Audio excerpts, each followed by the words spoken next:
This is a teardown of an ASUS V241IC all-in-one PC, and the previous owner already removed the screws along the bottom of the screen that hold the screen assembly in, because they had to remove their drive because the screen is cracked, as you can see.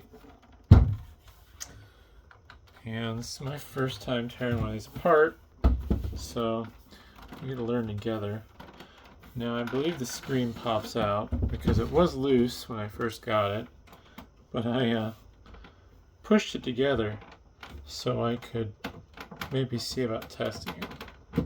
It does turn on, but unfortunately without a good screen it's kind of worthless. This does have an external video output, but that output does not it doesn't work after you get past post. So you can see video when you boot to BIOS, but you can't see video after it boots past BIOS. I think I need a plastic spudger to get this open though. Alright, so this probably isn't going to be the most ideal way to do this, but we're going to find out. So the screen clips into the back of the housing. Just holding one corner up here. You don't want to poke in there too deep, but obviously you need to get in there deep enough.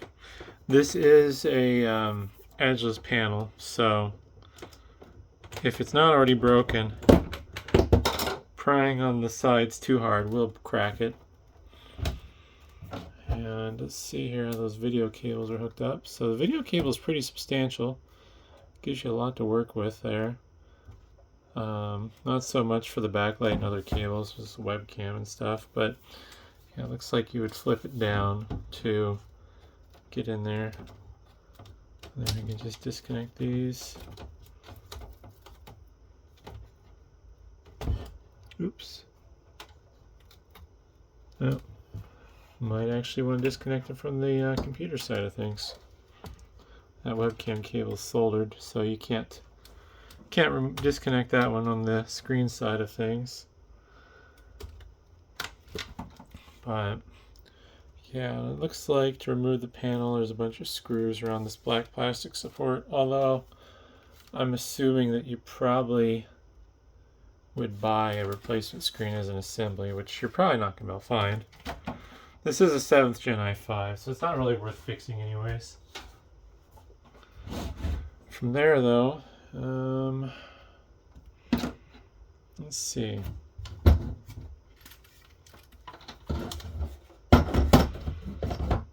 Use my drill for the sake of speed.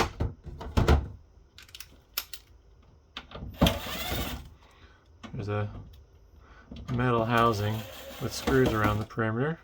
Remove that backlight cable.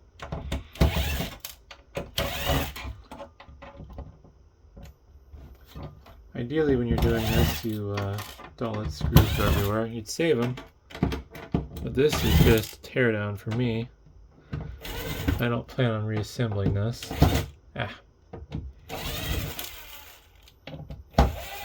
Also, my drill battery's dying on me, which is unfortunate.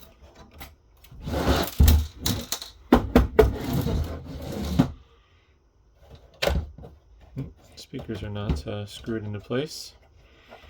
I missed a screw right there. There we go. This metal shield should come off. Looks like it lifts up from the bottom, and then there's some tabs holding it in that it slides down on. And there's the inside. Wow, look at that little heatsink. It's kind of funny. I've never seen a heatsink like that before. It's just a little tiny wedge, almost like an M.2 heatsink, but yeah. I don't know where the solid state drive in this was. Oh, it's right here. There's the mount.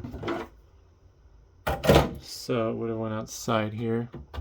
There's a caddy that's missing. Got 2 sticks of 4 gig DDR4. Oh man, I'm rich.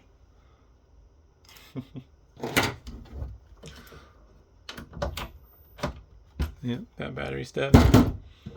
Oh, how am I going to get a different battery? Alrighty. Let's see here. Let's remove the fan. One screw holding the fan in place here that then just kind of shimmies on out of the little plastic mount that ties into.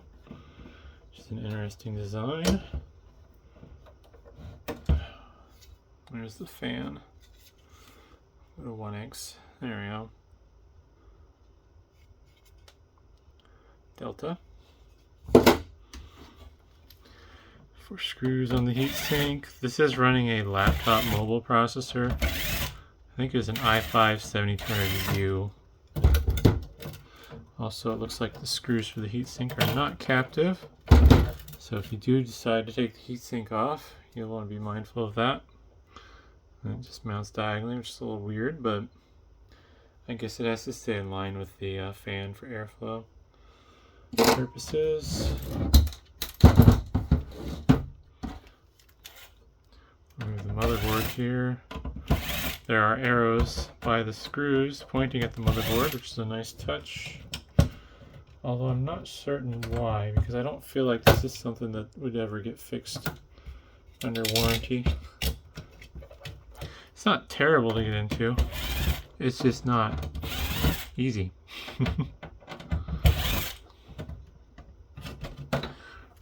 Removing the screen is the big issue. You risk damaging it if you're not careful. Luckily mine was already cracked. Got a little teeny tiny wireless card there. Qualcomm Atheros. So, once all the screws are removed, motherboard should come loose. Should just lift up. Did I miss one? No.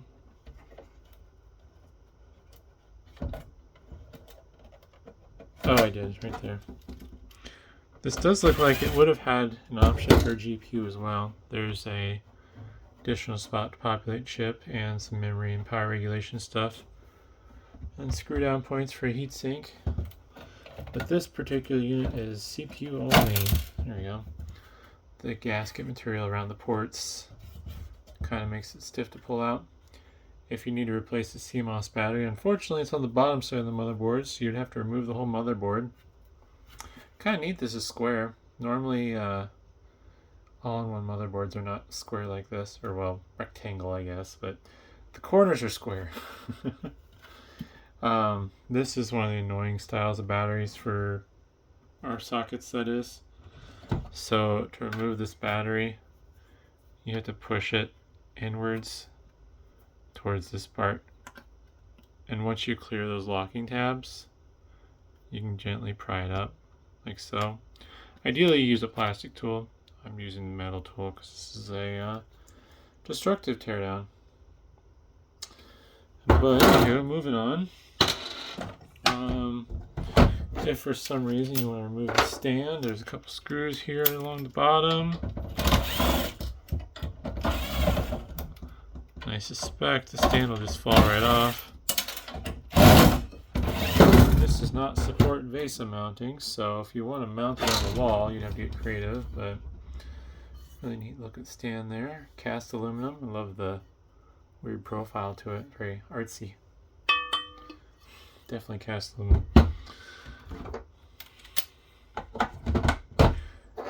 From there though, speakers are just shock mounted on these little rubber supports here.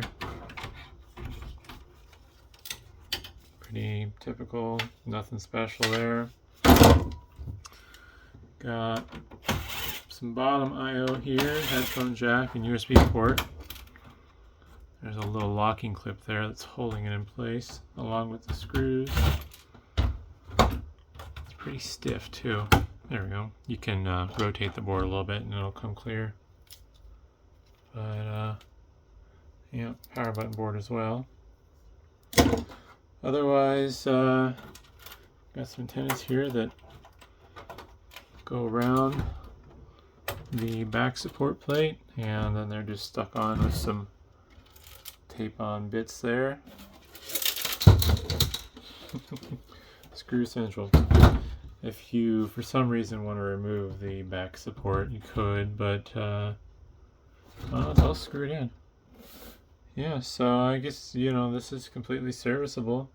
You presumably could remove the housing and reassemble it without the stand and the backplate and stuff if you want to try to figure out how to use this as a headless computer of some sort. But in my case, it's getting recycled, so hopefully that's interesting, and thanks for watching.